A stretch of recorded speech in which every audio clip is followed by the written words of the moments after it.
Crab God gene universe को observe कर ही रहा होता है, तभी मास्टर हमारे जीन यूनिवर्स में कैसी हलचल हो रही है। क्रेब गॉड की सबॉर्डिनेट्स में से एक, जिसका नाम केओस गॉड था, वो अपनी जगह से खड़ा होकर पूछता है। केओस गॉड की बातें सुनने के बाद भी क्रेब गॉड ऐसे खड़ा था जैसे उसने कुछ सुना ही ना हो। कुछ समय बाद क्रेब गॉड एक लंबी सांस लेता है और फिर पीछे मुड़कर गॉड हॉल के दरवाजे की तरफ जाने लगता है। दरवाजे के पास पहुंचकर क्रेब गॉड एक बार पीछे मुड़ता है और फिर, चाहे कुछ भी हो जाए, गॉड हॉल से बाहर मत निकलना वरना तुम सब मारे जाओगे। क्रेब गॉड अपने सारे सबॉर्डिनेट्स को देखते हुए कहता है और फिर क्रेब गॉड दरवाजे की तरफ मुड़कर कहीं गायब हो जाता है। इससे पहले कि कोई और कुछ पूछ पाता, क्रेब गॉड वहाँ से जा चुका था। क्रेब गॉड के वहाँ से जाने के कुछ देर बाद, एक मिनट रुक जाओ, मास्टर के कहने का मतलब क्या था? मतलब मेरा मतलब है कि हम सब तो गॉड है ना, हम सबको कौन मार सकता है? केओस गॉड सबसे कहता है। केओस गॉड, तुम शायद भूल रहे हो, कुछ दिन पहले हम सब इलेक्ट्रॉर के हाथों मरने वाले थे, इसीलिए मास्टर ने हमें यहाँ रहने वाली बात बेवजह नहीं कही हो। लाइट गॉडेस केओस गॉड से कहती है।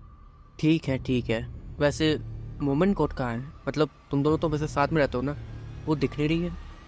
केओस गॉड अपनी आंखों को रोल करते हुए कहता है, एक्चुअली वो कुछ दिनों के लिए बाहर गई थी और उसे पता नहीं है कि मास्टर ने हम लोग को क्या ऑर्डर दिया है, तो मैं उससे कांटेक्ट करूँगी, ऐसे मतलब। लाइट गॉडेस इतना कह के चली जाती है और फिर केओस गॉड भी अपने दूसरे कामों में लग जाता है। दूसरी तरफ पृथ्वी ग्रह पे वीर, चीकू, रूहानी और बारबी के साथ अपने रूम में सोया हुआ था और रूही वहीं बगल में ही थी, जो कि बिना किसी शोर शराबे के रूम की सफाई कर रही थी।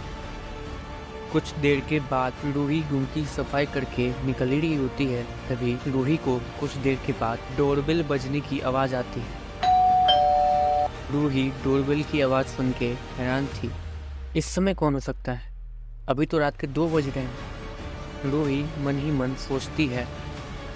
रूही इतने छोटे से काम के लिए वीर को नहीं जगाना चाहती थी, इसलिए वो सबसे पहले सीसीटीवी रूम में जाती है। सीसीटीवी रूम में जाने के बाद रूही दरवाजे के कैमरे को चेक करने लगती है, लेकिन सरप्राइजिंग बात यह थी कि दरवाजे के आसपास जितने भी कैमरे लगे थे, सभी में नो सिग्नल शो कर रहा था। अरे यार, अब ये क्या मुसीबत आ गई है? रूही मनी मन सोचती है।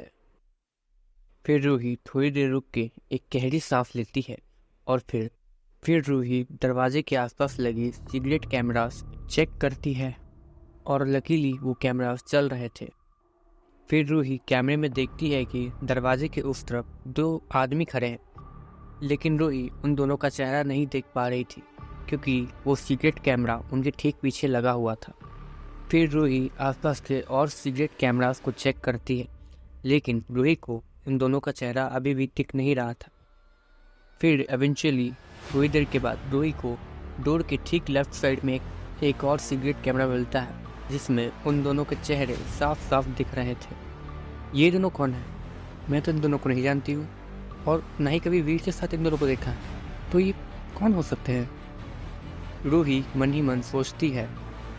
फिर रूही थोड़ी देर उन दोनों को देखने के बाद बाहर के सारे गार्ड्स को कांटेक्ट करने की कोशिश करने लगती है। हेलो गार्ड्स, कुछ सुन रहा है या नहीं? अरे यार। रूही सारे गार्ड्स के साथ कांटेक्ट करने की कोशिश करती है, लेकिन रूही को कोई भी गार्ड जवाब नहीं दे रहा था। रूही गार्ड्स के साथ कांटेक्ट करने की कोशिश कर ही रही थी, तभी डोरबेल दोबारा से बजने लगता है। डोरबेल जैसे ही दोबारा बजता है, वैसे ही रूही डर के मारे चौंक उठती है। रूही इतना ज़्यादा जोर से चौंकी थी कि उसका फ़ोन भी उसके हाथ से गिर चुका था।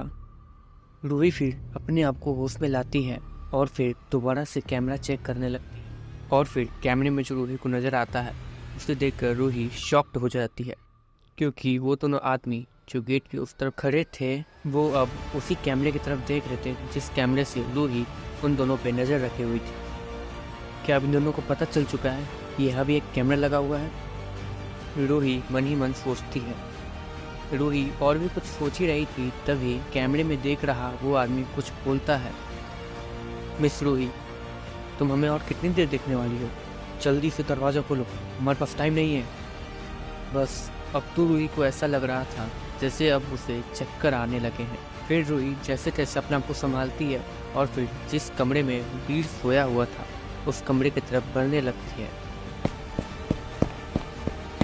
लेकिन इतने ही में डोरबेल एक बार फिर से बजने लगता है। डोरबेल की आवाज़ सुनते ही रूही डर के मारे पसीने में लथपथ हो जाती है। फिर जैसे तैसे रूही वीर के कमरे में पहुंचती है और वीर को उठाने की कोशिश करने लगती है। वीर, वीर, उठो अभी, जल्दी सी। रूही को कोई भी आइडिया नहीं था कि वो वीर को किस तरीके से उठा रही है, क्योंकि रूही ने जब वीर उठो कहा था वीर तभी उठ गया था। लेकिन रूही वीर पे बिना ध्यान दिए वीर को किसी झूले के जैसे झुलाई जा रही थी। वीर जल्दी से ऑब्जर्व करता है कि रूही कुछ ज़्यादा ही डरी हुई है, इसलिए वीर जल्दी से रूही को पकड़कर उसे होश में लाता है। और फिर रूही, रूही, तुम्हें क्या हुआ है? तुम इतनी ज़्यादा क्यों डरी हुई हो? वीर रूही को होश में लाते हुए कहता है। फिर रूही जब होश में आ जाती है, वो वीर बाहर कोई आया है। उसके बाद रूही जो भी उसके साथ हुआ था वो सब कुछ वीर को बता देती है। और फिर वीर दरवाजे के पास जल्दी से जाता है और अपने प्रोफेसर मंत्रा को एक्टिवेट कर देता है। प्रोफेसर मंत्रा को एक्टिवेट करने के बाद वीर ये सेंस कर पा रहा था कि डोर के उस तरफ कोई एरा गैरा बीइंग नहीं खड़ा है। एक डिफाइंड। वीर उसकी पावर को स्कैन करने के बाद मन ही मन सोचता है। अब क्योंकि सामने वो दोनों डिफाइड बीइंग थे, इसलिए वीर का प्रोफेसर मंत्रा उन्हें ठीक तरीके से स्कैन नहीं कर पा रहा था। इसलिए वीर ये नहीं बता सकता था कि वीर उन दोनों को पहचानता है या नहीं। फिर एक गहरी सांस लेने के बाद वीर सामने जाके दरवाजे को खोलता है और दरवाज़ा खोलते ही वीर की आंखें शौक और हैरानी से खुली की खुली रह जाती हैं। कैसे हो वीर? बहुत दिनों बाद मिले हैं। वो आदमी वीर से कहता है। गॉड का प्रतिशोध? तुम? वीर अपने सामने खड़े उस आदमी को देखते हुए कहता